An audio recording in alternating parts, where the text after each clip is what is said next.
Hindi talaga ako dapat nagpabili sa tukso. Kasalanan ko to eh. Alam mo, kaya siguro nasusunog to. Dahil pinaparusahan ako ng Diyos. Relax lang. False alarm naman nata. Wala namang sunog. Wala namang usok. Relax lang. Ma? Relax.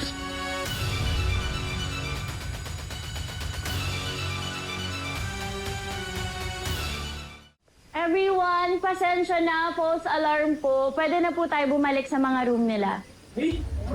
Ma? Ma, bakit kinaayos niyo, Bruce? Ma, what's this? Oh my God! So sa'yo nga yung hotel keycard? Ma?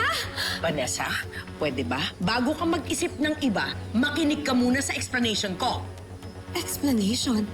It's all so obvious, Ma. Nag-cheat ka kay Dad.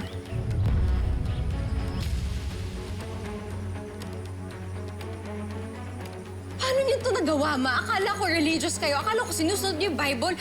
Bakit ka nakikipag-affair sa pianista ng simbahan? Pwede ba makinig ka muna? We are here planning an outreach program.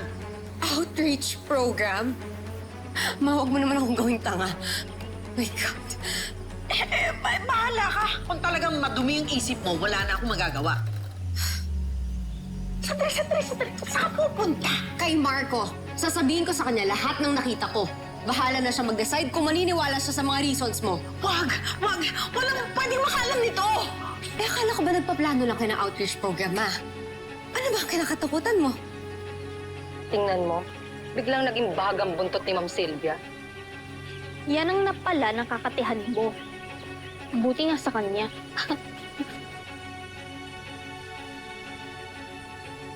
May remembrance ako. Bakit ka kasi pakialamera? Can you just mind your own business? Ma, asawa ko si Marco. Obligasyon ko maging honest sa kanya, especially on matters that concern him. Kaya hindi niyo ako mapipigilan. Vanessa, sandali!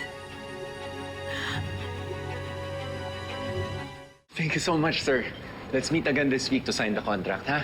Thank you so much. Bro, show them the way out. Yes, sige.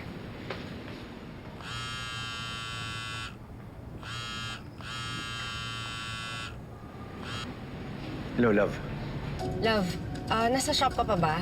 Yeah, pabalik ka na ba? Coming from the hotel? Yes. Sige, on the way na ako dyan.